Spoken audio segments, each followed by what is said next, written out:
Hello everyone, welcome to my channel explore physics. और आज मैं डिस्कस करने जा रही हूँ basic postulates of quantum mechanics. ये बहुत ही फंडामेंटल पोस्टुलेट्स है जो कि हमारे क्वांटम लेवल के प्रॉब्लम्स को डील करने में हमारी हेल्प करता है। तो चलिए स्टार्ट करते हैं। इस वीडियो में मैंने quantum mechanics by Nouredine Zettili के बुक से हेल्प लिया है।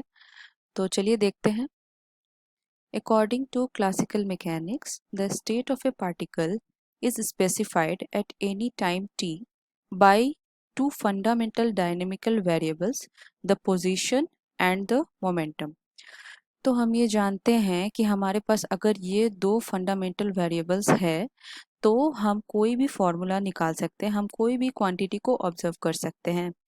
जैसे कि हमारा काइनेटिक एनर्जी का फॉर्मूला होता है half M V square, potential energy का फॉर्मूला होता है पी स्क्वायर बाई 2m। तो हमारे पास अगर पोजीशन और मोमेंटम है तो हम बहुत सारे फिजिकल क्वांटिटी को मेजर कर सकते हैं। तो any other physical quantity relevant to the system can be calculated in terms of these two variable. उसी तरह क्वांटम मैकेनिक्स में भी पोस्टुलेट्स को फॉलो किया जाता है जिसे हम postulates of quantum mechanics कहते हैं। Therefore, the quantum mechanical counterparts to these ideas are specified by postulates, which enables us to understand these following points, which is given by how a quantum state is described mathematically at a given time t। अगर हम जानना चाहते हैं कि हमारे पास एक particle है और उसका क्या स्टेट है, वो किस स्टेट में है और वो आफ्टर गिवन टाइम टी कौन से स्टेट में होगा, तो इस पोस्टुलेट से हम वो जान सकते हैं। How to calculate the various physical quantities from this quantum state and. तो सेकंड लाइन में हमें ये पता चलता है कि हम कोई भी फिजिकल क्वांटिटी को कैसे मेजर कर सकते हैं। जैसे कि हमारे पास पोजीशन है, मोमेंटम है। अगर हम इस क्वांटम स्टेट का पोजीशन जानना चाहते हैं और इस स्टेट का हम मोमेंटम जानना चाहते हैं तो हमारे पास ऐसा एक ऑपरेटर होगा जो हम इस पे अप्लाई करेंगे तो वो हमें वो रिजल्ट देगा क्वांटम लेवल पे। उसके बाद आता है knowing the system state at a time T, how to find the state at any later time T prime.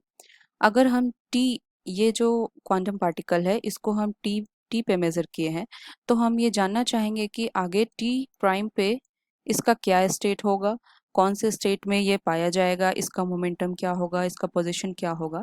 That is how to describe the time evolution. Time evolution का मतलब होता है कि हम एक टाइम से दूसरे टाइम में कैसे फ्यूचर प्रिडिक्ट करना, इसको कह सकते हैं हम लोग। लेकिन क्वांटम मैकेनिक्स में कभी भी हम लोग एग्जैक्ट फ्यूचर प्रिडिक्ट नहीं कर सकते। Therefore the answer to this questions are provide by the following set of 5 postulates. अगर ये पांचों पोस्टुलेट्स हमें पता है तो क्वांटम लेवल पे हम लोग बहुत सारा क्वेश्चंस को सॉल्व कर सकते हैं। तो हमारे पास पोस्टुलेट नंबर 1 है जो कि बताता है state of the system. The state of any physical system is specified at each time t by a state vector ket psi in a Hilbert space H. Ket psi contains all the needed information about the system. इसमें Hilbert space जो है, Hilbert space हमारा, उसको हम use करते हैं quantum level के particles को ऑब्जर्व करने के लिए।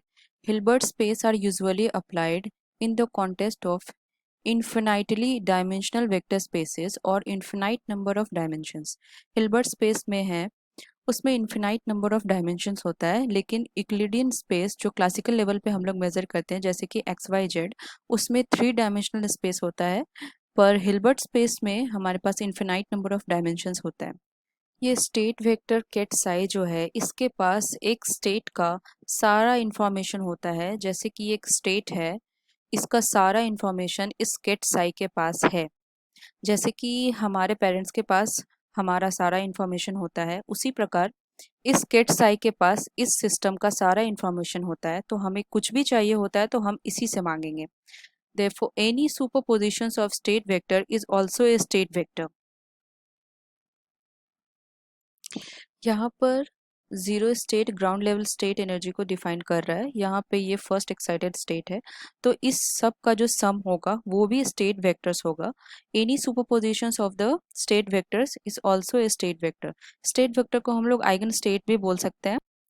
केट साई को हम लोग दो तरीके से रिप्रेजेंट कर सकते हैं, पोजिशन स्पेस में, उसके बाद मोमेंटम स्पेस में। तो ये आप देखिए कैसे हम लोग पोजीशन स्पेस में और मोमेंटम स्पेस में इसको रिप्रेजेंट किया। हम सारे वेव फंक्शन को एक्सेप्ट नहीं कर सकते, उन्हीं वेव फंक्शन को एक्सेप्ट कर सकते हैं जो कि ये कंडीशन फॉलो करते हैं along with their first derivative, जिनका डेरिवेटिव हमेशा फाइनाइट होना चाहिए, कॉन्टिन्यूअस होना चाहिए और सिंगल वैल्यूड होना चाहिए। और स्क्वायर इंटीग्रेटेबल, इसको हम लोग ब्रैकेट में नॉर्मलाइज्ड भी बोल सकते हैं, जिसका होता है इसका वैल्यू 1 होता है, तो इसको हम लोग नॉर्मलाइज्ड भी बोल सकते हैं स्क्वायर इंटीग्रेटेबल। अब हमारे पास है postulate number 2 which is observables and operators. To every physically measurable quantity, ये फिजिकली मेजरेबल क्वांटिटी कुछ भी हो सकता है, पोजीशन हो सकता है, मोमेंटम हो सकता है, काइनेटिक एनर्जी हो सकता है, कुछ भी हो सकता है जो भी हम उस स्टेट के लिए मेजर करना चाह रहे हैं। To every physically measurable quantity a called an observable और dynamical variable there corresponds to a linear hermitian operator a whose eigenvectors form a complete basis। इसमें हम लोग ये देख रहे हैं कि अगर हमें कोई भी मेजरेबल क्वांटिटी चाहिए तो हमें उसके अनुसार एक ऑपरेटर अप्लाई करना पड़ेगा, जैसे कि पोजीशन ऑपरेटर होता है, जैसे कि मोमेंटम ऑपरेटर होता है, काइनेटिक एनर्जी के लिए ऑपरेटर होता है, तो वो हम इस केट साई पे अप्लाई करेंगे तो हमें वो क्वांटिटी मिल जाएगा। तो अब ये बात आता है कि लीनियर हर्मिशियन ऑपरेटर क्यों कॉरेस्पॉन्ड करता है, तो इसलिए करता है क्योंकि लीनियर हर्मिशियन ऑपरेटर का जो आइगन वैल्यूज होता है वो हमेशा रियल होता है। तो रियल होने के कारण हमें उसे कम दिक्कत होता है उसे कैलकुलेट करने में। And whose eigen vectors form से कंप्लीट बेसिस, कंप्लीट बेसिस का मतलब है उसका सारा बेसिस होना चाहिए, जैसे यूक्लिडियन स्पेस में आई जे के होता है, तो उसी अनुसार क्वांटम लेवल पे भी उसका सारा बेसिस होना चाहिए। Now we have our third postulate, which is measurement and eigenvalues of operators. The measurement of an observable A may be represented formally by the action of A on the state vector ket psi। इस operator को हम cat Sai पे apply करेंगे तो हमें measurement मिलेगा। The only possible result of such a measurement is one of the eigen values A N which is real. ये real क्यों है, क्योंकि हर्मिशन ऑपरेटर है, और क्योंकि ये जो ऑपरेटर है हमारा वो हर्मिशन ऑपरेटर है, तो उसको हम इस पे अप्लाई करेंगे तो हमें वो रियल आइगन वैल्यूज देंगे। आइगन वैल्यूज बहुत सारे होते हैं, पर इस ऑपरेटर को गेट साई पे अप्लाई करने के बाद वो हमें निकाल के कोई एक आइगन वैल्यूज दे देते हैं जिसको हम यहाँ पे ए एन मान रहे हैं। Okay, measurement is one of the eigen values A N of the operator A. If the result of measurement of A on the state ket psi is AN, the state of the system immediately after the measurement changes to psi n, ket psi n। तो ये क्या होता है जब हम कोई भी operator को इस पे केट साई पे ऑपरेट करते हैं तो हमारे पास उसका जो आइगन स्टेट होता है, आइगन स्टेट चेंज हो जाता है, जो कि पहले साई टी था वो साई एन हो जाता है। Therefore, operator A, when applied on the ket psi, gives the eigenvalue an, and it changes the eigenvector to psi n, where A is equal to inner product भी आप इसे कह सकते हो, या फिर psi n, ये ब्रे वेक्टर है, ये ket वेक्टर है।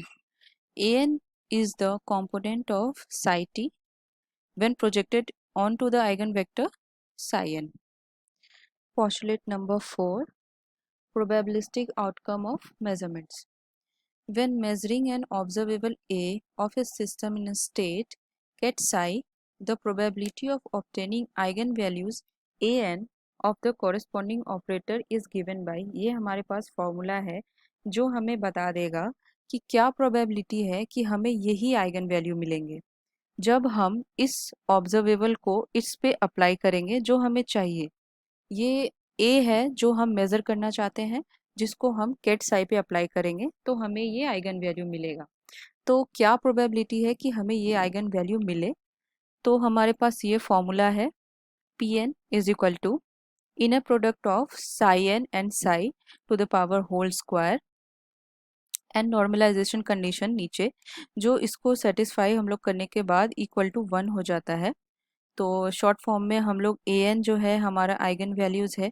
an को दिखाने के लिए हम ये इस फॉर्मूला को वैलिड कराने के लिए हम लोग इसको डायरेक्ट स्क्वायर कर देंगे और नीचे में हम लोग 1 कर सकते हैं। इसको और अच्छे से समझने के लिए मैं आपको एक एग्जांपल दिखा सकती हूँ।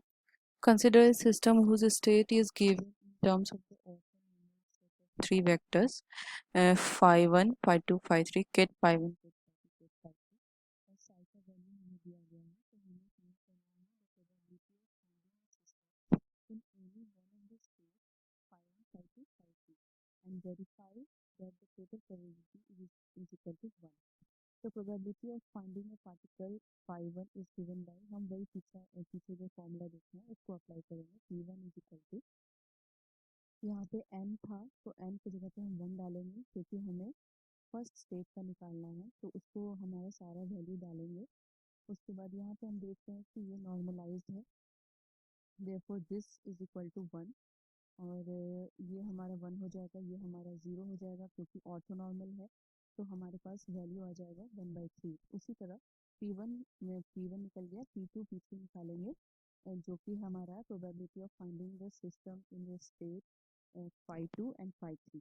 तो टोटल प्रोबेबिलिटी हो जाएगा, हम सबको ऐड कर देंगे तो हमारे पास 1 आ जाता है। इससे ये हमें पता चलता है कि हमें कहीं ना कहीं स्टेट मिलेगा ही, हमें कोई सिस्टम कहीं ना कहीं पे है।